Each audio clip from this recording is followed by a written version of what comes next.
तो स्टूडेंट आज हम रिजर्व अकमुलेटेड प्रॉफिट्स एंड लॉसेस से रिलेटेड न्यूमेरिकल सॉल्व करेंगे। तो इसके लिए इसकी अकाउंटिंग को पहले समझेंगे। बेटा आपको पता है कि किसी भी ऑर्गेनाइजेशन में फ्यूचर से रिलेटेड कुछ अनसर्टेनिटीज़ होती हैं, तो उसकी सिक्योरिटी के लिए हम अपने प्रॉफिट्स का कुछ हिस्सा जो है वो अलग से रख लेते हैं, ताकि अगर कोई अनसर्टेनिटीज़ हों तो उसे हम मीट कर सकें। तो इसके लिए जो प्रॉफिट्स हमने पार्टनर्स में या फिर शेयर होल्डर्स में डिस्ट्रीब्यूट नहीं किए होते हैं उनको हम अनडिस्ट्रीब्यूटेड प्रॉफिट्स बोलते हैं। तो उससे जो भी हमने उन अनडिस्ट्रीब्यूटेड प्रॉफिट से हमने कुछ रिजर्व्स क्रिएट किए होते हैं, कुछ स्पेसिफिक पर्पस से, और कुछ हमने जनरली रिजर्व क्रिएट किए होते हैं। तो रिकॉन्स्टिट्यूशन के टाइम पे हम क्या करते हैं कि इन प्रॉफिट्स, अकमुलेटेड प्रॉफिट्स, लॉसेस और रिजर्व को पार्टनर में डिस्ट्रीब्यूट कर देते हैं उनकी ओल्ड प्रॉफिट शेयरिंग रेशियो में, और उनके कैपिटल या करंट अकाउंट में ट्रांसफ़र कर देते हैं।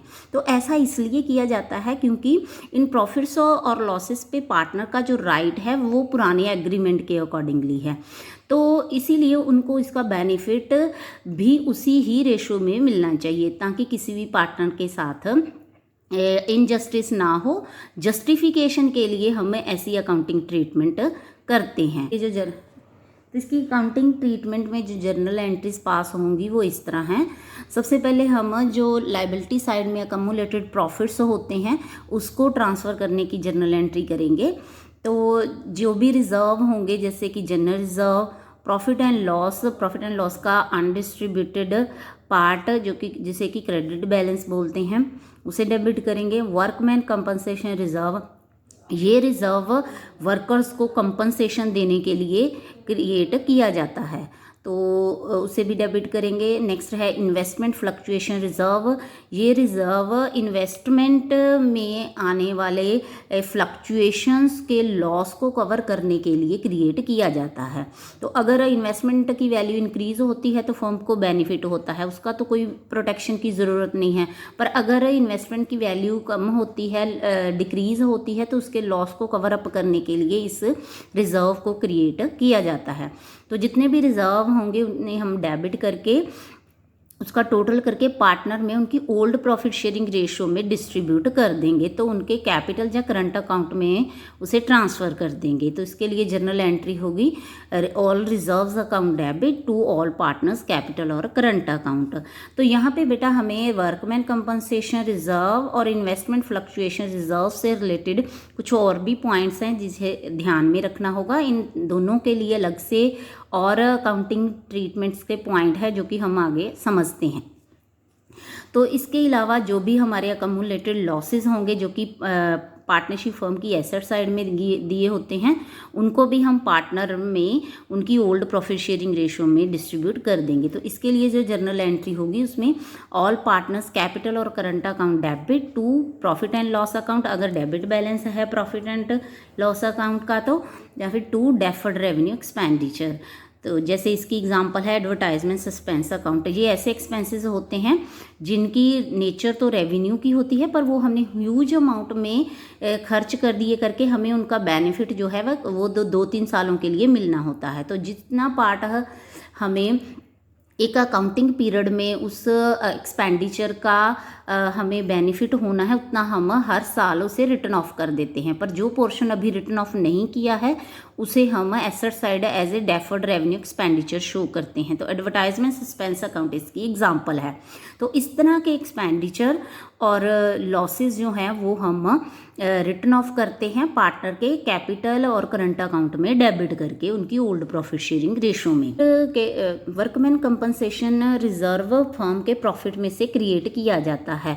प्रॉफिट का कुछ हिस्सा वर्कर्स को कंपनसेशन देने के लिए अलग से रख लिया जाता है। तो ये जो रिजर्व है स्पेशली वर्कर्स को कंपनसेशन देने के लिए ही क्रिएट किया जाता है। तो ज़रूरी नहीं है कि आपका ये रिजर्व आपके जितनी भी वर्कर्स के प्रति आप फर्म की लायबिलिटी क्रिएट हुई है उसके इक्वल हो। जी इससे कम भी हो सकता है, इससे ज़्यादा भी हो सकता है और इक्वल भी हो सकता है। तो रिकॉन्स्टिट्यूशन के टाइम पे जो भी वर्कमैन कंपनसेशन रिज़र्व की अकाउंटिंग ट्रीटमेंट होगी उसको अब समझते हैं। तो फर्स्ट केस है, अगर हमारे पास कोई भी क्लेम वर्कमैन कंपनसेशन रिज़र्व के अगेंस्ट नहीं है, या फिर कोई भी इंफॉर्मेशन अगर हमें नहीं दी गई है क्लेम के बारे में, तो उस समय हमारी अकाउंटिंग ट्रीटमेंट क्या होगी। तो क्लेम का मतलब है कि लाइबिलिटी, वर्कमैन कंपनसेशन रिजर्व के अगेंस्ट अगर कोई भी लाइबिलिटी क्रिएट नहीं हुई है तो उस समय जितना भी रिजर्व है वो सारे का सारा ही पार्टनर में डिस्ट्रीब्यूट कर दिया जाएगा। तो इसके लिए जर्नल एंट्री होगी workman compensation reserve account debit to partners capital और करंट अकाउंट। पर अगर क्लेम है, किसी तरह का क्लेम अराइज हुआ है, लाइबिलिटी अराइज हुई है, तो उस समय हमारे पास 3 पॉसिबिलिटीज़ हो सकती हैं। पहली पॉसिबिलिटी ये है कि क्लेम जो है वो हमारे वर्कमैन कंपनसेशन रिजर्व के इक्वल हो सकता है। तो उस समय हम क्या करते हैं कि जितना भी रिजर्व होता है उसे हम अपनी दूसरी रिलायबिलिटी में ट्रांसफ़र कर देते हैं, जो कि है वर्कमैन कंपनसेशन क्लेम। तो यहाँ पे एक लायबिलिटी दूसरी लायबिलिटी में कन्वर्ट हो जाती है, पार्टनर को ट्रांसफ़र करने के लिए कुछ भी नहीं बचता है। तो जो जर्नल एंट्री होगी workman compensation reserve account debit to workman compensation claim. तो इस केस में जो क्लेम है वो रिज़र्व के इक्वल होता है। तो दूसरी पॉसिबिलिटी ऐसी हो सकती है कि हमारा जो क्लेम है वो हमारे रिज़र्व से कम हो सकता है। तो इस केस में जितनी भी लायबिलिटी है उसे हम क्लेम में ट्रांसफ़र करके जितना भी बाकी का रिज़र्व बचता है उसे पार्टनर में उनकी ओल्ड प्रॉफिट शेयरिंग रेशियो में डिस्ट्रीब्यूट कर दिया जाता है। तो इसके लिए जो जर्नल एंट्री होती है वो है workman compensation reserve account debit to workman compensation claim, जितनी भी लायबिलिटी होगी, टू पार्टनर्स कैपिटल और करंट अकाउंट। तो जितना भी रिजर्व बचेगा उसे ओल्ड प्रॉफिट शेयरिंग रेशियो में डिस्ट्रीब्यूट करके पार्टनर के कैपिटल और करंट अकाउंट को क्रेडिट करना है। तो अगर वर्कमैन कंपनसेशन क्लेम वो हमारे रिजर्व से ज़्यादा है तो उस केस में जो हमारी अकाउंटिंग ट्रीटमेंट होगी वो इस तरह होगी कि वर्कमैन कंपनसेशन रिजर्व जितना भी है उसे हम डेबिट करेंगे, पर जितना कम रिजर्व है उसके लिए हम रिवैल्यूएशन अकाउंट क्रिएट करेंगे। जब भी हमारी लायबिलिटी इंक्रीज होती है तो रिकॉन्स्टिट्यूशन के टाइम पे हम रिवैल्यूएशन अकाउंट क्रिएट करते हैं, जिसमें लायबिलिटी जितने भी इंक्रीज और डिक्रीज होते हैं एसेट्स और लायबिलिटीज़ के, उसको रिवैल्यूएशन अकाउंट में ट्रांसफ़र कर दिया जाता है। तो लायबिलिटी इंक्रीज होने से फर्म को लॉस होता है, तो इसीलिए रिवैल्यूएशन अकाउंट डेबिट कर दिया जाता है, क्योंकि ये एक नॉमिनल अकाउंट है। तो जो क्लेम है उसे हम फुल अमाउंट के साथ क्रेडिट करेंगे। तो इस तरह जितना भी लॉस हमें हुआ है रिवैल्यूएशन अकाउंट में ट्रांसफ़र करने से, उस लॉस को पार्टनर्स में डिस्ट्रीब्यूट करना है। तो उसके लिए जर्नल एंट्री होगी पार्टनर्स कैपिटल और current account debit to revaluation account. तो वर्कमैन कंपनसेशन की अकाउंटिंग ट्रीटमेंट को समझने के लिए हम इस इलस्ट्रेशन को समझते हैं। यहाँ राम श्याम मोहन 3 पार्टनर हैं, उनकी प्रॉफिट शेयरिंग रेशो है 4:3:2 और उन्होंने अपनी फ्यूचर रेशो 2:3:4 रख ली है। और उनकी बैलेंस शीट में वर्कमैन कंपनसेशन रिजर्व का अमाउंट है लायबिलिटी साइड 90,000 का, और हमें डिफरेंट केसेस दिए गए हैं जिसके लिए हमें अकाउंटिंग ट्रीटमेंट करनी है। तो फर्स्ट केस है कि when no information as to the claim is given, अगर कोई इन्फॉर्मेशन नहीं है तो सारे का सारा रिजर्व पार्टनर में उनकी ओल्ड प्रॉफिट शेयरिंग रेशियो में डिस्ट्रीब्यूट होगा। तो उसके लिए जो जर्नल एंट्री होगी workman compensation reserve account debit to Ram's capital account to Shyam's capital account to Mohan's capital account 90,000 को ओल्ड प्रॉफिट शेयरिंग रेशियो में डिस्ट्रीब्यूट करके हमने ये अकाउंटिंग ट्रीटमेंट की है। तो दूसरा जो केस है, यहाँ पे अगर हमारे पास कोई इन्फॉर्मेशन नहीं है क्लेम के बारे में, तो उस समय भी सेम एंट्री ही होगी कि हमारे पास जितना भी रिजर्व है वो सारे का सारा पार्टनर्स में हम उनकी ओल्ड प्रॉफिट शेयरिंग रेशियो में डिस्ट्रीब्यूट करके कैपिटल अकाउंट में ट्रांसफ़र कर देंगे। तो थर्ड केस जो है उसमें क्लेम जो है वो वर्कमैन कंपनसेशन का 45,000 है, जबकि हमारे पास रिज़र्व है 90,000 का। तो इस केस में रिज़र्व हमारे पास ज़्यादा है और क्लेम हमारे पास कम है। तो जितना भी क्लेम है उसे हम क्लेम अकाउंट में ट्रांसफ़र करेंगे और जो बचता है वो पार्टनर्स में डिस्ट्रीब्यूट कर दिया जाएगा। तो इसके लिए जो जर्नल एंट्री होगी वो इस तरह होगी, workman compensation reserve account debit to workman compensation claim जितनी लाइबिलिटी थी, और जो बचा है 45,000 उसे पार्टनर में उनकी ओल्ड प्रॉफिट शेयरिंग रेशियो में डिस्ट्रीब्यूट करके पार्टनर्स के कैपिटल अकाउंट को क्रेडिट कर दिया गया है। तो केस 4 में हमारे पास क्लेम है वर्कमैन कंपनसेशन का 99,000। तो यहाँ पे रिजर्व हमारा 90,000 है और क्लेम ज़्यादा है, तो इसके लिए हम 9,000 के लिए यहाँ पे रिवैल्यूएशन अकाउंट ओपन करेंगे, क्योंकि हमारी लाइबिलिटी इंक्रीज़ हुई है। तो लाइबिलिटी इंक्रीज़ हुई है करके, क्योंकि रिज़र्व में से हम 90,000 का ही क्लेम मीट अप कर पाएंगे, पर 9,000 का जो क्लेम है उसे मीट करने के लिए हमने रिवैल्यूएशन अकाउंट ओपन किया है। तो एंट्री होगी workman compensation reserve account debit revaluation account debit 9,000 to workman compensation claim 99,000। तो इस केस में पार्टनर्स में रिजर्व को डिस्ट्रीब्यूट करने के लिए कुछ भी नहीं बचा है, क्योंकि सारे का सारा रिजर्व लाइबिलिटी को मीट करने के लिए यूज़ हो गया है। पर जो इसके लिए रिवैल्यूएशन अकाउंट डेबिट हुआ है वो हमारी लॉस है, तो इस लॉस को पार्टनर्स में डिस्ट्रीब्यूट करना है। तो इसके लिए पार्टनर्स कैपिटल अकाउंट डेबिट होंगे टू रिवैल्यूएशन अकाउंट। तो लॉस को भी हम ओल्ड प्रॉफिट शेयरिंग रेशियो में ही डिस्ट्रीब्यूट करेंगे। तो जो लास्ट केस है वो है कि when claim on account of workman compensation is 90,000। तो इस केस में रिजर्व और लाइबिलिटी दोनों सेम है, तो जो जर्नल एंट्री होगी उसमें पूरा का पूरा रिजर्व ही क्लेम अकाउंट में ट्रांसफ़र हो जाएगा। तो workers man compensation reserve account debit to workman compensation claim account, इस तरह की जर्नल एंट्री पास। नेक्स्ट है इन्वेस्टमेंट फ्लक्चुएशन रिजर्व। तो बेटा जो इन्वेस्टमेंट्स होती है वो बुक्स में कॉस्ट पे शो की जाती है, और इसकी जो मार्केट वैल्यू है वह या तो कॉस्ट के इक्वल हो सकती है, कम हो सकती है या ज़्यादा हो सकती है। तो अगर इन्वेस्टमेंट की वैल्यू कम होगी तो उससे फर्म को लॉस होगा, तो उस लॉस को कवर अप करने के लिए इन्वेस्टमेंट फ्लक्चुएशन रिजर्व क्रिएट किया जाता है। तो ये भी प्रॉफिट में से क्रिएट किया जाता है। तो रिकॉन्स्टिट्यूशन के टाइम पे इसकी भी अकाउंटिंग ट्रीटमेंट की जाती है, जितनी भी हमारी डिफरेंट अलग अलग सिचुएशन होंगी उसी के अकॉर्डिंगली इसकी अकाउंटिंग ट्रीटमेंट होगी।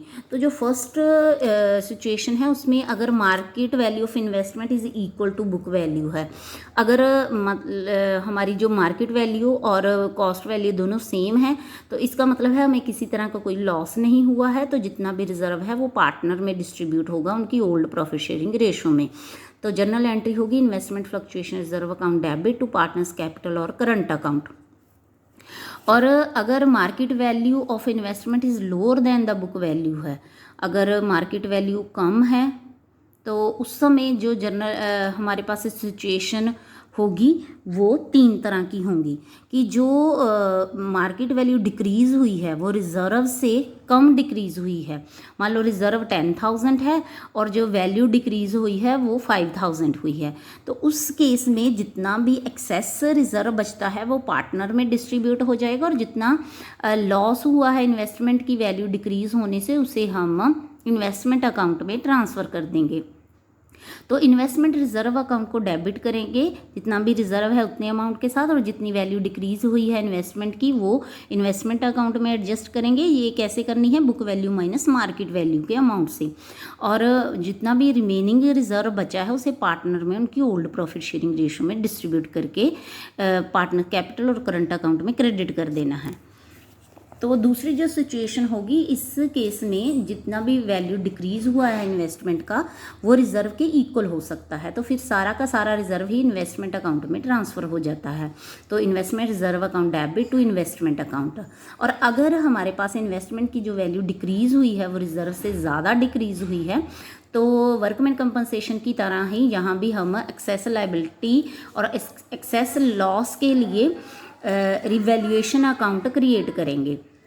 तो investment fluctuation reserve account debit होगा, रिवैल्यूएशन अकाउंट भी डेबिट होगा टू इन्वेस्टमेंट अकाउंट। जितनी वैल्यू डिक्रीज़ हुई है टोटल उसको हम इन्वेस्टमेंट अकाउंट में क्रेडिट करेंगे और जितना रिज़र्व है उसे हम रिज़र्व में डेबिट करेंगे और जितना हमारी रिज़र्व और decrease in value of investment का डिफरेंस है उसे हम रिवैल्यूएशन अकाउंट में ट्रांसफ़र करेंगे। तो जो रिवैल्यूएशन अकाउंट यहाँ पे डेबिट हुआ है वो लॉस को शो कर रहा है पार्टनर के, तो उसे भी पार्टनर्स में डिस्ट्रीब्यूट कर देना है। तो लॉस को डिस्ट्रीब्यूट करने की जनरल एंट्री होगी पार्टनर्स कैपिटल और current account debit to revaluation account, तो इसे भी ओल्ड रेशो में ही डिस्ट्रीब्यूट कर दिया जाएगा। तो जो लास्ट केस होता है उसमें मार्केट वैल्यू बुक वैल्यू से हायर हो सकती है। तो जब मार्केट वैल्यू बुक वैल्यू से हायर होती है तो उससे फर्म को गेन होता है। तो रिजर्व जो है वो यूज़ नहीं किया जाता है, तो वो सारा का सारा पार्टनर में डिस्ट्रीब्यूट कर दिया जाता है। तो इसके लिए जनरल एंट्री होगी investment fluctuation reserve account debit to partners capital और current account in old ratio. पर जो इन्वेस्टमेंट की वैल्यू इंक्रीज हुई है उससे फर्म को गेन हुआ है तो उसे रिवैल्यूएशन अकाउंट में ट्रांसफ़र कर दिया जाता है। तो investment account debit to revaluation account, जितना भी वैल्यू हमारी इन्वेस्टमेंट की इंक्रीज हुई है, it's a difference between book value and market value, और जितना गेन हुआ है फिर वो भी पार्टनर्स में डिस्ट्रीब्यूट कर दिया जाता है। Revaluation account debit to partners capital और करंट अकाउंट, ये भी ओल्ड रेशो में ही डिस्ट्रीब्यूट करना होता है। तो इन्वेस्टमेंट फ्लक्चुएशन रिजर्व की अकाउंटिंग ट्रीटमेंट को भी समझने के लिए हम इलस्ट्रेशन 7 समझते हैं। इसमें गौरव, सौरभ, कबीर 3 पार्टनर हैं। प्रॉफिट शेयरिंग रेशो है 4:3:2 और उन्होंने अपनी प्रॉफिट शेयरिंग रेशो चेंज कर ली है 2:3:4 में। तो जो बैलेंस शीट में इंफॉर्मेशन है उसमें रिजर्व है 18,000 का लायबिलिटी साइड और एसेट की वैल्यू है कॉस्ट वैल्यू पे 2 लाख की। तो अलग अलग केसेस दिए हुए हैं हमारे पास, जिसमें फर्स्ट केस में हमारे पास कोई इन्फॉर्मेशन नहीं है तो वहाँ पे हम ये अज्यूम करते हैं कि इन्वेस्टमेंट की वैल्यू ना तो कम हुई है ना ही डिक्रीज़ हुई है, तो ये मार्केट वैल्यू के इक्वल है, तो इसलिए जितना भी रिजर्व होता है वो पार्टनर में डिस्ट्रीब्यूट कर दिया जाता है। तो दूसरे केस में जो इन्वेस्टमेंट की वैल्यू है वो कॉस्ट वैल्यू के बिल्कुल इक्वल है, तो इस केस में भी कोई भी ना तो लॉस हुआ है ना ही गेन हुआ है, तो इसीलिए जितना भी रिजर्व है वो सारा का सारा पार्टनर में डिस्ट्रीब्यूट कर दिया जाएगा। तो केस 1 और केस 2 की जनरल एंट्री सेम होगी। तो थर्ड केस में मार्केट वैल्यू जो है वो 9,000 से कम हो गई है और यहाँ पे रिज़र्व और हमारे पास ज़्यादा है 18,000 का, तो जितना भी वैल्यू कम हुई है उसे हम इन्वेस्टमेंट अकाउंट में ट्रांसफ़र करने के बाद जितना रिज़र्व बचता है वो पार्टनर में उनकी ओल्ड प्रॉफिट शेयरिंग रेशो में डिस्ट्रीब्यूट कर देंगे। और केस 4 में हमारे पास मार्केट की वैल्यू इंक्रीज़ हो गई है 2,18,000 हो गई है, तो 18,000 का यहाँ पे गेन हुआ है।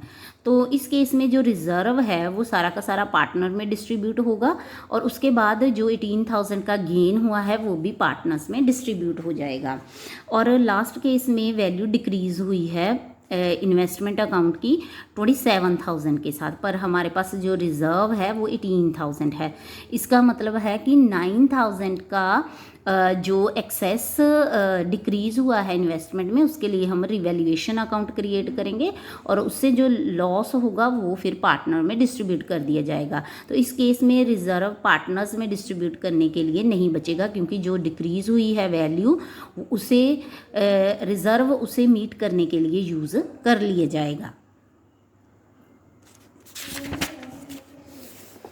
तो सॉल्यूशन में हम केस 1 के लिए जनरल एंट्री, जहाँ पे हमारे पास मार्केट वैल्यू के बारे में कोई इन्फॉर्मेशन नहीं थी, तो हमने ये अज्यूम किया कि मार्केट वैल्यू ना तो इंक्रीज़ हुई है ना डिक्रीज़ हुई है, तो सारा का सारा रिजर्व पार्टनर में उनकी ओल्ड प्रॉफिट शेयरिंग रेशो में डिस्ट्रीब्यूट करना है।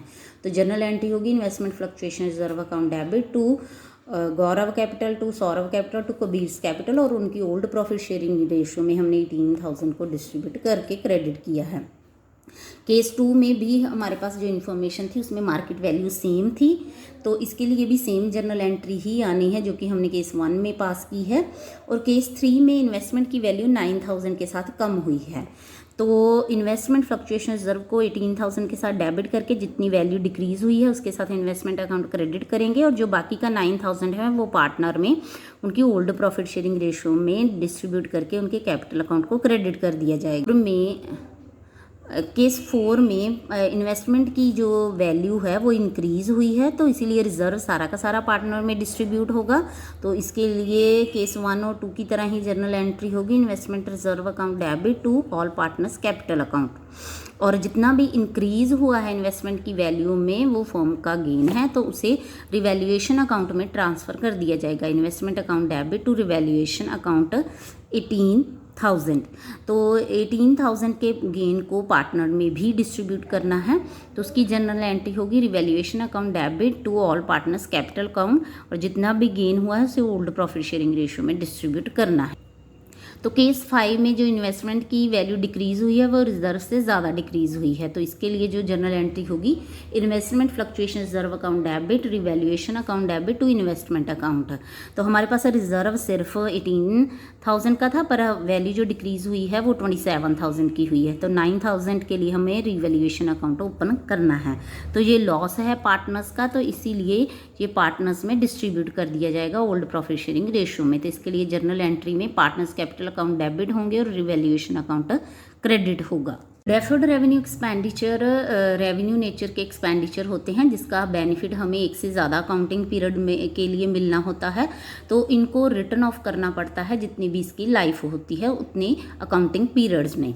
तो इसे हम फिक्टिशियस एसेट बोलते हैं, क्योंकि अब ये जो खर्चा हमने कर लिया है उसकी कोई अब रियलाइजेबल वैल्यू नहीं है, पर क्योंकि इसका हमें बेनिफिट मिलता है इसीलिए हम जितने भी अकाउंटिंग पीरियड में से डिवाइड किया गया है उतने पीरियड्स में इन्हें रिटर्न ऑफ कर दिया जाता है। तो रिकॉन्स्टिट्यूशन के टाइम पे हम इन रेवेन्यू डेफर्ड एक्सपेंडिचर को रिटर्न ऑफ कर देते हैं बाय डेबिटिंग पार्टनर्स कैपिटल और करंट अकाउंट इनकी ओल्ड प्रॉफिट शेयरिंग रेशियो में। तो जो जर्नल एंट्री बनती है पार्टनर्स कैपिटल और current account debit to deferred revenue expenditure. तो इसको भी एक इलस्ट्रेशन से समझते हैं। हरदीप संदीप की प्रॉफिट शेयरिंग रेशियो है 4:1, उन्होंने फ्यूचर रेशियो इक्वल कर ली है। तो बैलेंस शीट में एडवर्टाइजमेंट सस्पेंस अकाउंट का बैलेंस 20,000 है, तो जिसके लिए हमें एंट्री करनी है Hardeep capital account debit Sandeep capital account debit to advertisement suspense account, उनकी ओल्ड प्रॉफिट शेयरिंग रेशियो में हमने इसको डिवाइड करके डेबिट किया है। और अगर क्वेश्चन इन रिजर्व्स अकम्युलेटेड प्रॉफिट्स और लॉसेस के बारे में साइलेंट हैं तो हम इनको पार्टनर्स के कैपिटल अकाउंट में डिस्ट्रीब्यूट कर देते हैं। तो स्टूडेंट नेक्स्ट है adjustment of reserve accumulated profits and losses through partners capital और current account when these are to be retained in the books.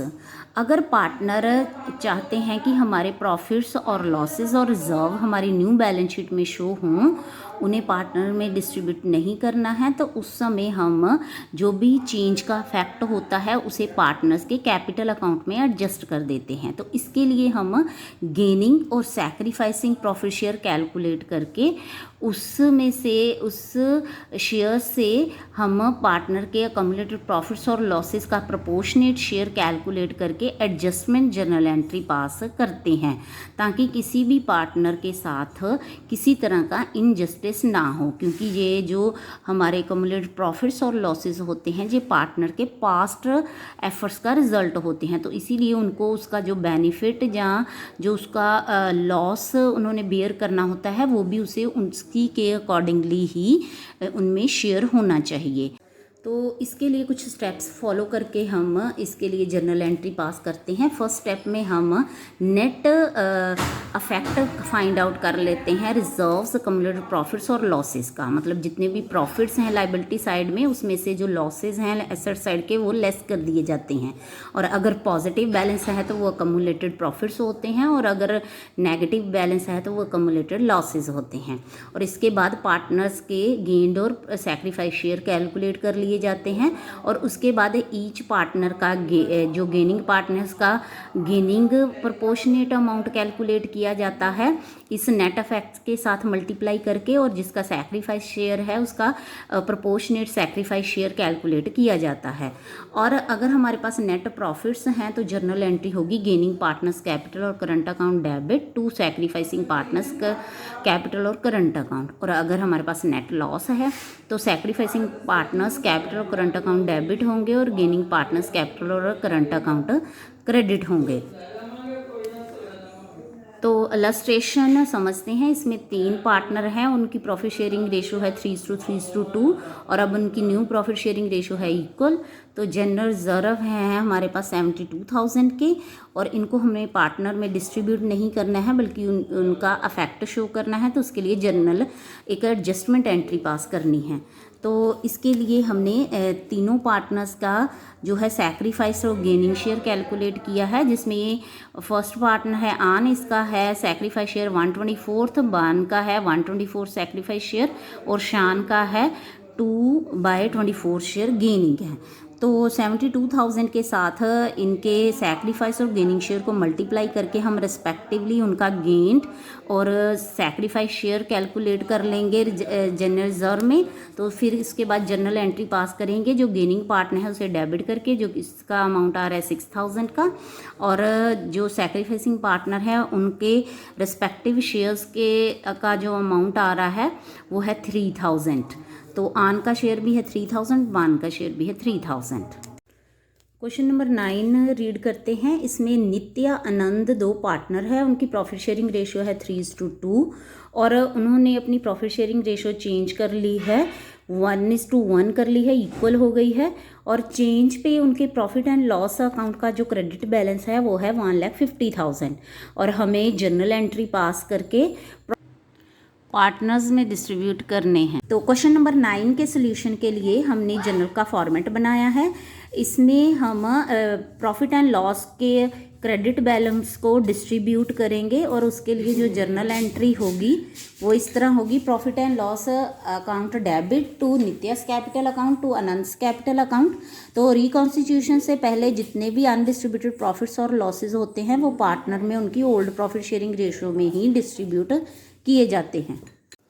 Question number 10 read करते हैं। इसमें ओम और शिव 2 पार्टनर्स हैं, उनकी प्रॉफिट शेयरिंग रेशियो है 4:1 और उनकी जो चेंज्ड प्रॉफिट शेयरिंग रेशियो है वो 3:2 है और इस समय प्रॉफिट एंड लॉस अकाउंट का डेबिट बैलेंस शो हो रहा है 1 लाख का।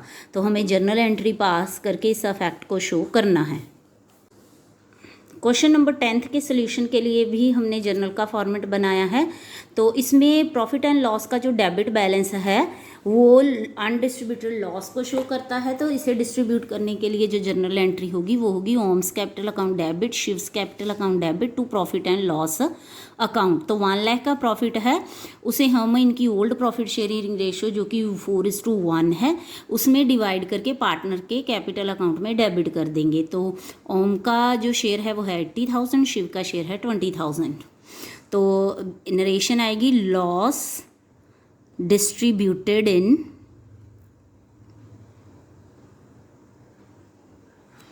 4:1 हमें। क्वेश्चन नंबर 11 रीड करते हैं। इसमें ABC 3 पार्टनर हैं, उनकी प्रॉफिट शेयरिंग रेशियो है 5:3:2 और उन्होंने डिसाइड किया है कि उनकी फ्यूचर प्रॉफिट शेयरिंग रेशियो 2:3:5 होगी और इस समय जो वर्कमैन कंपनसेशन है वो है 1,20,000 का।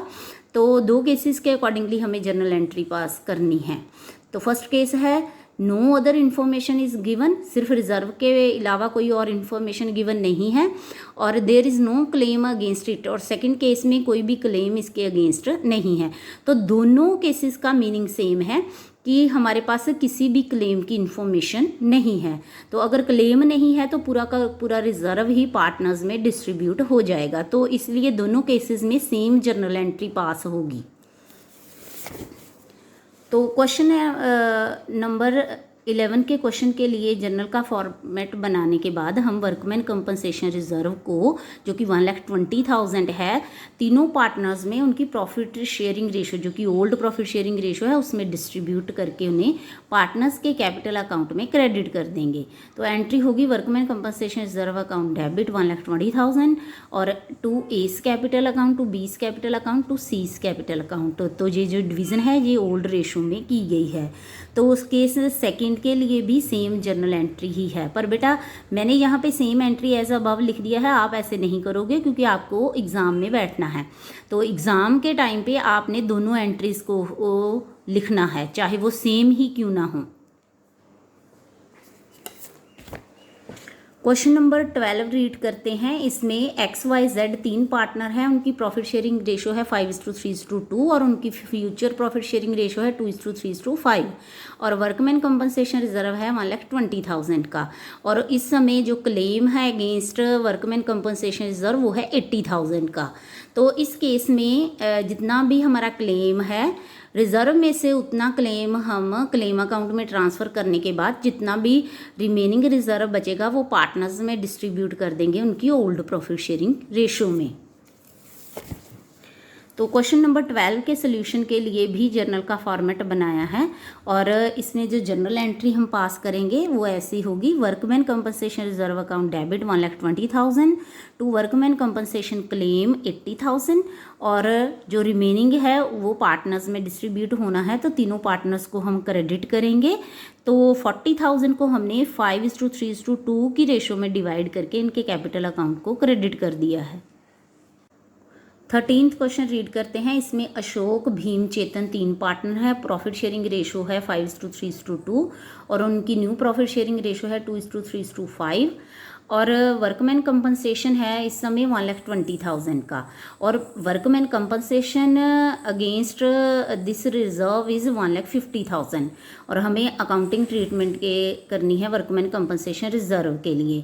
तो बेटा यहाँ पे लाइबिलिटी जो है, क्लेम जो है वो रिजर्व से ज़्यादा है, तो 30,000 के लिए हमें रिवैल्यूएशन अकाउंट ओपन करना पड़ेगा। तो पार्टनर्स के लिए यहाँ पे कुछ भी नहीं बचेगा, तो 30,000 का जो लॉस होगा वो बाद में पार्टनर्स में डिस्ट्रीब्यूट कर दिया जाएगा उनकी ओल्ड प्रॉफिट शेयरिंग रेशो में।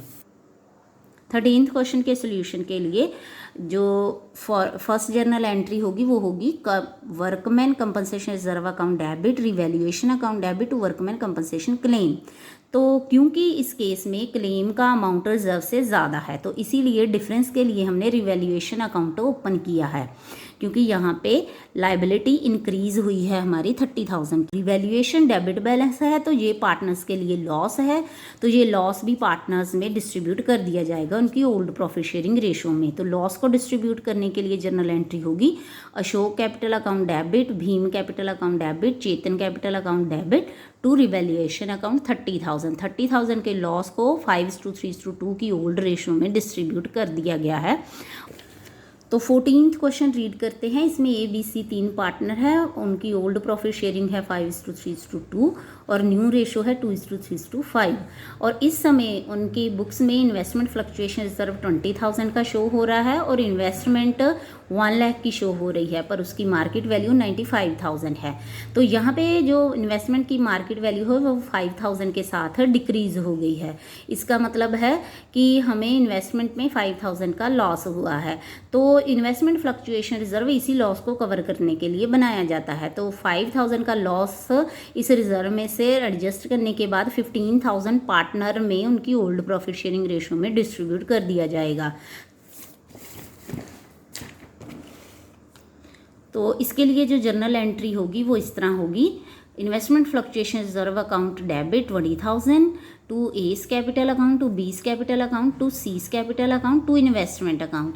क्योंकि 5,000 के साथ इन्वेस्टमेंट हमारी डिक्रीज हुई है तो 5,000 के साथ इन्वेस्टमेंट को क्रेडिट करेंगे और जितना 15,000 है उसे हमने ओल्ड प्रॉफिट शेयरिंग रेशो में डिस्ट्रीब्यूट करके पार्टनर्स के कैपिटल अकाउंट को क्रेडिट किया है। 15th क्वेश्चन रीड करते हैं। इसमें नितिन, तरुण, अमर 3 पार्टनर है और उनकी न्यू प्रॉफिट शेयरिंग रेशो है क्वेश्चन नंबर 15 रीड करते हैं। इसमें नितिन, तरुण, अमर 3 पार्टनर है और उनकी old profit sharing ratio equal थी और उन्होंने न्यू प्रॉफिट शेयरिंग रेशो 2:1 रखी है और इस समय उनका जो इन्वेस्टमेंट फ्लक्चुएशन रिजर्व है वो 60,000 का है और इन्वेस्टमेंट एट कॉस्ट है 4 लाख की और हमें अलग अलग केसेस के लिए जर्नल एंट्रीज को पास करना है। फर्स्ट केस में मार्केट वैल्यू गिवन नहीं है, इसका मतलब है कि इन्वेस्टमेंट की वैल्यू हम सेम एज्यूम करेंगे, कॉस्ट वैल्यू ही एज्यूम करेंगे, इसकी मार्केट वैल्यू भी। तो दूसरे केस में मार्केट वैल्यू 4 लाख है, यहाँ पे गिवन है क्लियरली कि इसकी मार्केट वैल्यू और कॉस्ट वैल्यू क्लियर है। तो दोनों केसेस में जो जर्नल एंट्रीज होंगी वो सेम होंगी क्योंकि यहाँ पे किसी भी तरह का इन्वेस्टमेंट की वैल्यू में कोई चेंज नहीं आया है। तो थर्ड केस में मार्केट वैल्यू 4,24,000 हो गई है। इस केस में इन्वेस्टमेंट की वैल्यू इंक्रीज़ हुई है, तो 24,000 का हमें रिवैल्यूएशन गेन हुआ है। और फोर्थ केस में मार्केट वैल्यू 3,70,000 हो गई है। तो इसका मतलब है कि यहाँ पे 30,000 की जो वैल्यू डिक्रीज़ हुई है वो उसे हम रिज़र्व में से एडजस्ट करने के बाद जितना रिज़र्व बैलेंस बचेगा उससे ही पार्टनर्स में डिस्ट्रीब्यूट किया जाएगा। और लास्ट जो केस है उसमें मार्केट वैल्यू है 3,10,000 की। तो यहाँ भी इन्वेस्टमेंट की वैल्यू डिक्रीज़ हुई है, तो फर्म को टोटल जो लॉस हुआ है इन्वेस्टमेंट पे वो 90,000 का हुआ है। तो हमारे पास जो रिज़र्व है वो 60,000 का ही है। तो इस केस में 30,000 के लिए रिवैल्यूएशन अकाउंट ओपन किया जाएगा और जो 30,000 का लॉस है वो पार्टनर्स में भी डिस्ट्रीब्यूट किया जाएगा। तो 15th क्वेश्चन के सोल्यूशन के लिए हमने जर्नल का फॉर्मेट बना के केस वाइज एंट्री शुरू कर दी हैं कि फर्स्ट केस में हमारे पास कोई इन्फॉर्मेशन नहीं थी, तो इसलिए हमने ये माना कि इन्वेस्टमेंट और मार्केट वैल्यू सेम है। तो एंट्री होगी investment fluctuation reserve account debit 60,000, Nitin Tarun Amar capital account credit किए गए हैं उनकी ओल्ड प्रॉफिट शेयरिंग रेशो में इस रिजर्व को डिस्ट्रीब्यूट करके। तो केस 2 में भी सेम जर्नल एंट्री होगी क्योंकि वहाँ पे हमें मार्केट वैल्यू गिवन है जो कि क्लियरली शो कर रही है कि कॉस्ट वैल्यू और मार्केट वैल्यू सेम है। तो आपको यहाँ पे रिपीटेडली फर्स्ट एंट्री को दोबारा शो करना है। मैंने जस्ट आपको समझाने के लिए यहाँ पे ऐसे लिख दिया, पर आप ऐसे नहीं लिख सकते, आपको एंट्री ही लिखनी होगी। तो केस 3 में इन्वेस्टमेंट की वैल्यू इंक्रीज हुई है, तो इसका मतलब है कि रिजर्व यूज़ नहीं हुआ है, तो वो सारे का सारा पार्टनर में डिस्ट्रीब्यूट कर दिया जाएगा। तो investment fluctuation reserve account debit to Nitin capital to Tarun capital to Amar capital, तो 60,000 के उनकी ओल्ड प्रॉफिट शेयरिंग रेशो में डिस्ट्रीब्यूट कर दिया गया है। और इसके बाद जो इन्वेस्टमेंट की वैल्यू इंक्रीज़ हुई है उससे रिवैल्यूएशन पे गेन हुआ है फर्म को, तो उसके लिए जर्नल एंट्री होगी investment account debit to revaluation account. उनकी बुक वैल्यू और मार्केट वैल्यू का डिफरेंस है 24,000, this is the gain on investment. तो इसे हमने पोस्ट करने के लिए ये जर्नल एंट्री पास की है। उसके बाद इस गेन को पार्टनर्स में भी डिस्ट्रीब्यूट करना है उनकी ओल्ड प्रॉफिट शेयरिंग रेशो में, तो उसके लिए जर्नल एंट्री होगी revaluation account debit to Nitin capital account to Tarun capital account to Amar capital account. तो इक्वल रेशो होने के कारण हर एक पार्टनर का शेयर है 8,000। तो फोर्थ केस में इन्वेस्टमेंट की वैल्यू 30,000 के साथ डिक्रीज हुई है, तो इसके लिए जर्नल एंट्री होगी investment fluctuation reserve account debit 60,000 के साथ टू इन्वेस्टमेंट 30,000 की जो वैल्यू डिक्रीज हुई है उसके साथ इन्वेस्टमेंट को क्रेडिट करना है। और बैलेंस अमाउंट के लिए हम पार्टनर में वो बैलेंस अमाउंट डिस्ट्रीब्यूट करेंगे उनकी इक्वल रेशो में। तो Nitin capital account, Tarun capital account to Amar capital account की जर्नल एंट्री पाके हम इस एंट्री को कंप्लीट करेंगे। तो नेक्स्ट है केस 5। केस 5 में जो इन्वेस्टमेंट की वैल्यू है वो रिजर्व से ज़्यादा डिक्रीज़ हुई है, तो इसीलिए हमें रिवैल्यूएशन अकाउंट भी ओपन करना होगा, जितना भी ज़्यादा लॉस हुआ है उसे शो करने के लिए। तो इन्वेस्टमेंट फ्लक्चुएशन रिजर्व है 60,000 का और इन्वेस्टमेंट जो टोटल डिक्रीज़ हुई है वो 90,000 की हुई है, तो 30,000 के लिए रिवैल्यूएशन अकाउंट डेबिट किया जाएगा। तो ये लॉस है पार्टनर्स के लिए, तो इसीलिए पार्टनर में इस लॉस को डिस्ट्रीब्यूट करने के लिए जो जर्नल एंट्री होगी वो होगी Nitin capital account debit, Tarun capital account debit to Amar's capital account to revaluation account. तो 30,000 के लॉस को इक्वली पार्टनर्स में डिवाइड कर दिया गया है। तो 16th क्वेश्चन रीड करते हैं। इस क्वेश्चन में अमर अकबर 2 पार्टनर है, उनकी प्रॉफिट शेयरिंग रेशो है 2:1 और ऑन 31 मार्च 2021 को बैलेंस शीट में जनरल रिजर्व 60,000 का शो हो रहा है और उन्होंने अपनी फ्यूचर रेशो डिसाइड की है 3:2। तो 2 अल्टरनेटिव केसेस के लिए जनरल एंट्रीज पास करने के लिए कहा गया है। फर्स्ट केस है कि general reserve is not to be shown in the balance sheet. इसका क्या मतलब है कि हमें जनरल रिजर्व को नई बैलेंस शीट में शो नहीं करना है। इसका मतलब है जनरल रिजर्व के अकाउंट को क्लोज करना है, तो क्लोज करने के लिए जितना भी रिजर्व है वो पार्टनर्स में डिस्ट्रीब्यूट करना होगा।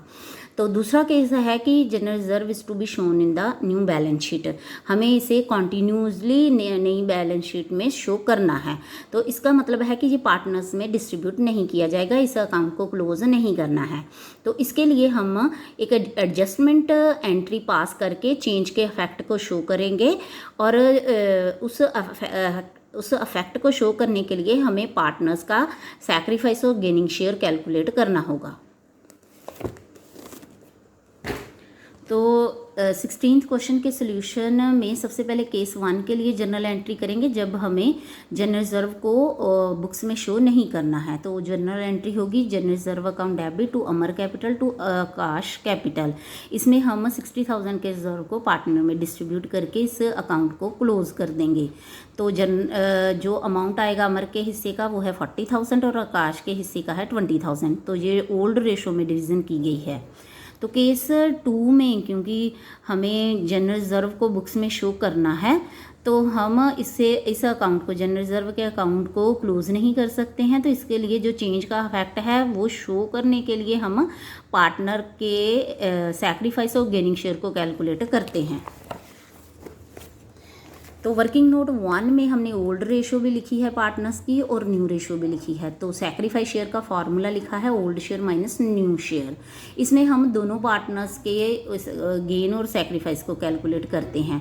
तो अमर का पॉजिटिव फ्रैक्शन आंसर में है तो इसका मतलब है कि अमर को सैक्रिफाइस हुआ है, और अकबर का नेगेटिव शेयर है आंसर में तो इसका मतलब है उसे गेन हुआ है। तो जनरल रिजर्व में से उनका जो भी गेनिंग शेयर है और सैक्रिफाइसिंग शेयर है उसे हम कैलकुलेट कर लेते हैं। तो अमर का सैक्रिफाइस शेयर है जनरल रिजर्व में 60,000 का 1/15 करने के बाद 4,000 आ रहा है। तो इस तरह अकबर का जो गेन शेयर है वो है सेम अमाउंट ही है, 60,000 को 1/15 के साथ मल्टीप्लाई करके 4,000 आ रहा है। तो इसी अमाउंट्स के साथ हम जर्नल एंट्री को पास करते हैं। तो इस केस में अकबर्स कैपिटल अकाउंट डेबिट होगा और अमर्स कैपिटल अकाउंट क्रेडिट होगा। लाइक 80,000, इसमें से जो कंपनसेशन रिसीव करना है गोपाल ने वो है 16,000 का, और जो फरहान का इस केस में जितना भी अमाउंट उसने पे करना है गेन शेयर के लिए वो कैलकुलेट किया है। तो ये भी उसी मेथड के साथ कैलकुलेट किया है, गुडविल के अमाउंट को उनके गेन शेयर के साथ मल्टीप्लाई करके। तो अमाउंट आएगा 16,000।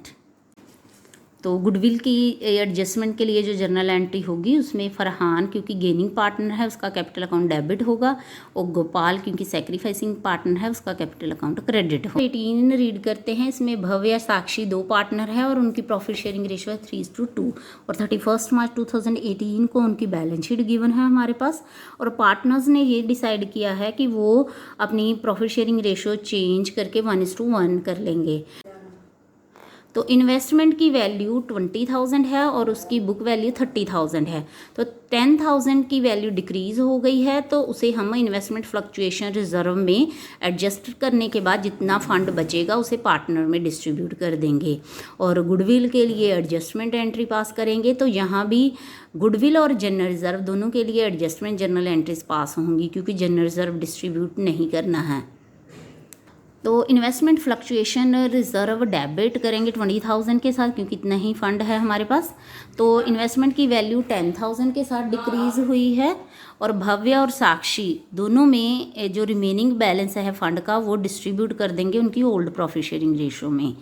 तो गुडविल और जनरल रिजर्व की ट्रीटमेंट के लिए वर्किंग नोट बनाते हैं।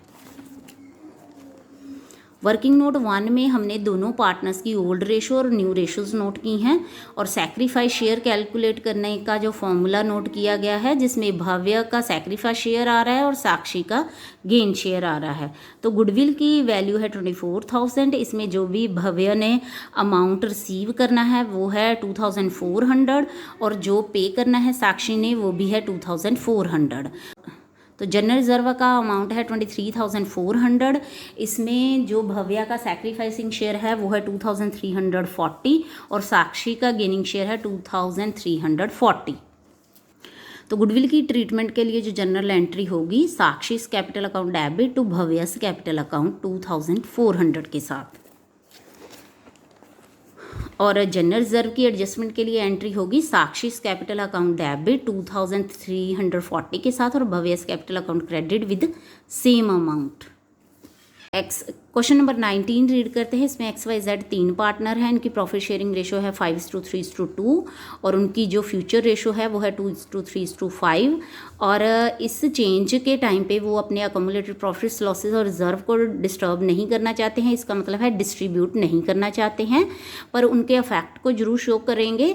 तो उनके इफेक्ट को शो करने के लिए हमें एक एडजस्टमेंट एंट्री पास करने के लिए कहा गया है।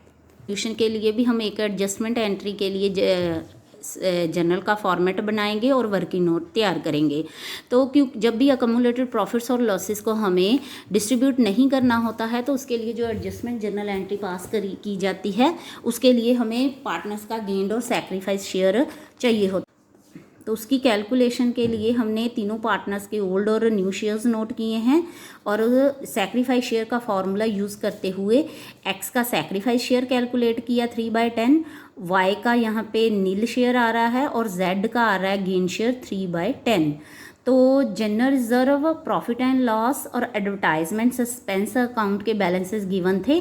तो यहाँ पे अनडिस्ट्रीब्यूटेड प्रॉफिट्स के 2 बैलेंस है 6,000 और 24,000 और जो एडवर्टाइजमेंट सस्पेंस अकाउंट है वो नेगेटिव बैलेंस है, ये डेफर्ड रेवेन्यू एक्सपेंडिचर है तो इसे लेस करना है हमें।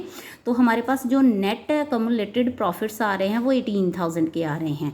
तो 18,000 से ही हम एक्स का सैक्रिफाइस शेयर कैलकुलेट करेंगे और जेड का गेनिंग शेयर कैलकुलेट करेंगे। तो दोनों का शेयर सेम आ रहा है 5,400। तो इसी से हमारी जर्नल एंट्री पास होगी। जो गेनिंग पार्टनर है उसे हमें डेबिट करना है जेड्स कैपिटल अकाउंट डेबिट और जो सैक्रिफाइसिंग पार्टनर है उसे हमें क्रेडिट करना है एक्स कैपिटल अकाउंट।